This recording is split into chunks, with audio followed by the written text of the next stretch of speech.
Hello, welcome to our second video in the Trauma-Informed Caregiving mini-series. Today we're going to be talking about setting the stage for trauma-informed caregiving.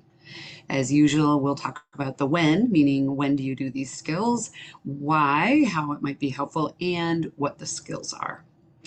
The what, so we are setting the stage for the kinds of behaviors that we want. That means how do we want to help the people that we are caregiving? How do we want to help them know how to do the things like take care of themselves and interact with other people and make decisions and problem solve?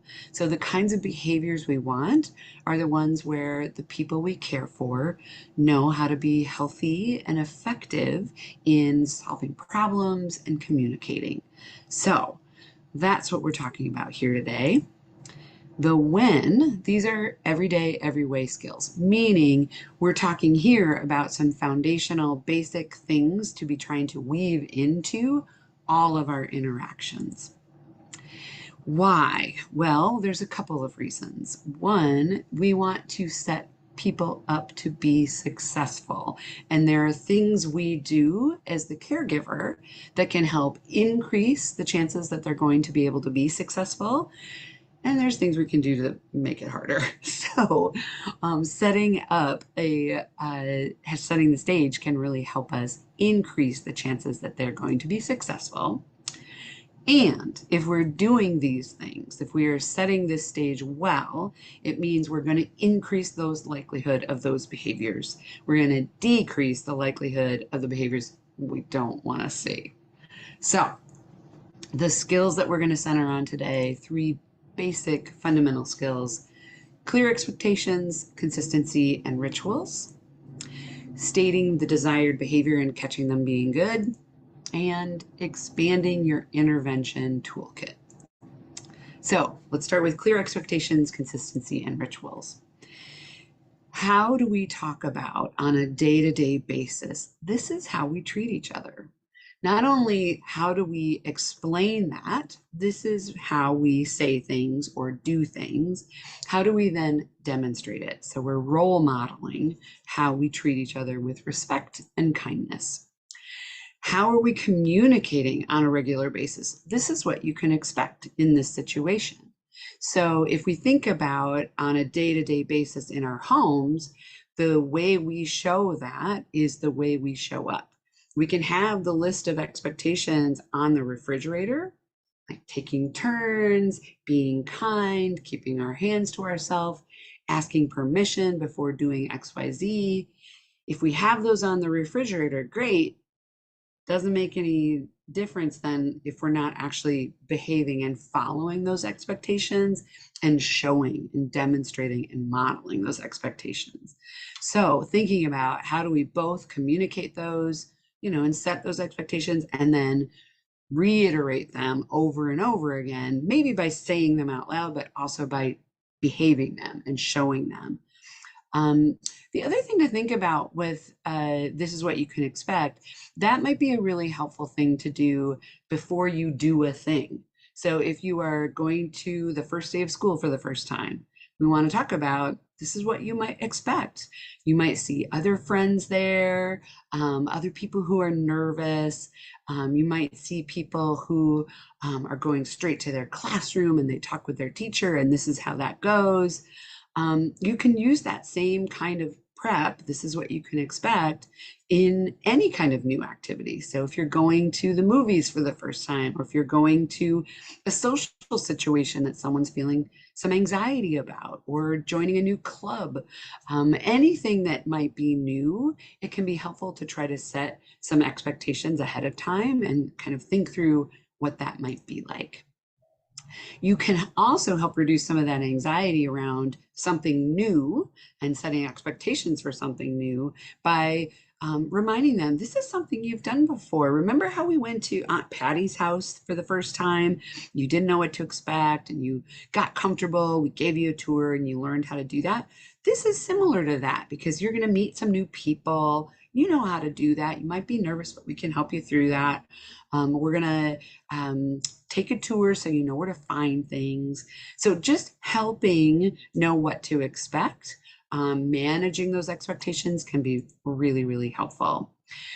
At home, if the caregiving we're doing is at home, or let's say we're doing caregiving in a group home setting, or where we're seeing young people in a community organization or in a school, any kinds of routines that we can put into place can really help with that, knowing what to expect, which helps build in a sense of safety.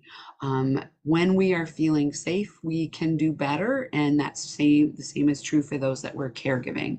So if we can build in some routines with a little bit of flexibility, of course, but the general idea of what we do at morning or bedtime or any kind of transitions can be a really helpful thing. Now, knowing that we're talking about building in some consistency, we know that some things don't go as planned. We can expect, manage all of the expectations, do all of the planning, and it doesn't go at all like what we thought. So, some things we can say when things don't go as planned is, I'm sorry that it didn't go like we planned. Looks like you're disappointed. What would you need to be able to handle how you're feeling? How can I help? Or if it didn't go as planned and they're doing great, wow, way to be flexible. And I appreciate how you were able to shift when things got off track. Another skill that we're talking about today in setting the stage is stating the desired behavior. This is a pretty simple one, but an easy one to forget. So instead of don't run, which puts us in a, more negative mode, and also, what are they going to hear? Run! So instead of stating the thing we don't want, stating the thing we do want, please walk. Use your walking feet. I love seeing you walk at that pace. So stating the thing we want. Our final setting the stage is catching them being good. Thank you so much for raising your hand, or way to be patient. High five.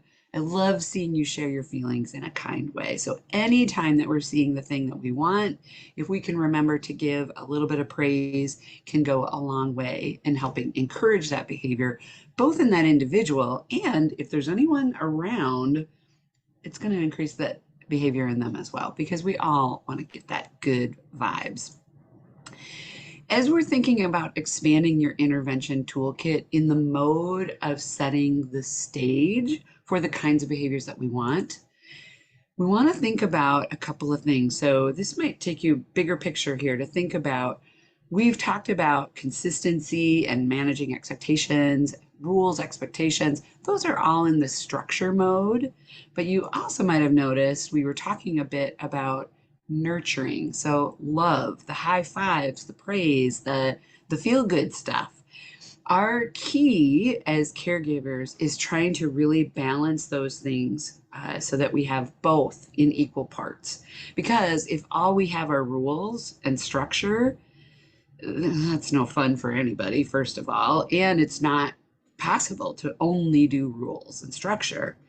On the other hand, if we are only nurturing and giving hugs, we're not teaching kids or others how to do the hard things, like be kind and apologize when you screw up, and learning things from when we don't do things the way we wish we did. So we really want to try to have a balance of structure and nurture, which is why when we set up the expectation and it doesn't go as planned, we might say, I'm really sorry that that didn't go the way you thought it would.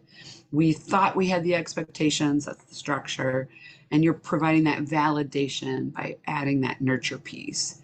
Then you're moving back into, how can we learn from this? How can this be a teachable moment? So structure and nurture in equal parts.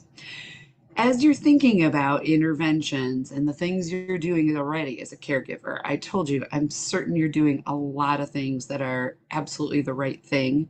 Sometimes the timing might not be the right timing, which is why I'm encouraging you to think about, there's so many things that are interventions as we're caregiving. Acknowledging someone, just saying, I see you there. Oh, I'm noticing that you are doing that fun thing that you just learned, right? Acknowledgement can go a long way. That is an intervention. It's an early intervention that hopefully maybe helps set the stage for some positive interactions. This whole list of verbs here and more, ones that aren't even on the list, all of those interactions, every time you engage, is an intervention. Now, we're going to do best and have the least amount of stress when we can really build that solid foundation that we talked about in the last video and set the stage for helpful, healthy, positive interactions by balancing structure and nurture, being caring, consistent, and clear in our expectations. Again, these are everyday, every way skills that are increasing the likelihood of success by providing that consistency, clarity, catching the good, and experimenting and expanding what you're doing. So all of the different things that you do to interact are things that you can try out in different situations. The skills then to reflect. What is one thing you can focus on that might help you be consistent? In terms of clarity, is there an area that you think you maybe could clarify some expectations? Maybe you expected people to know the shoes should go off at the door and go in the basket, and they don't. I mean, you've probably said it a time or two, but are there areas where you could be a little more clear in what it is that you're asking? So, pick up the laundry is not as clear as I'd love for you to pick up the socks and the shirts on your floor and put them in your basket, right? So, how can we just be a little bit more clear in what we're asking of people? And thinking about the good, catching the good. What's a recent example of good that you've noticed? And how might you recognize that and share that with the person who did the good? So, reminder, asking for help and leaning on support is an important part of caregiving. So, talking to other caregivers that you know, what have they tried out? What worked for them? Talking to other caregivers like educators, school counselors, medical professionals, calling for additional referrals, using mobile crisis or 988, which is the national 24-hour line. That is a part of caregiving, asking for help when you need it. For today, thank you. You've got this, and hope to see you for our next installment. See ya.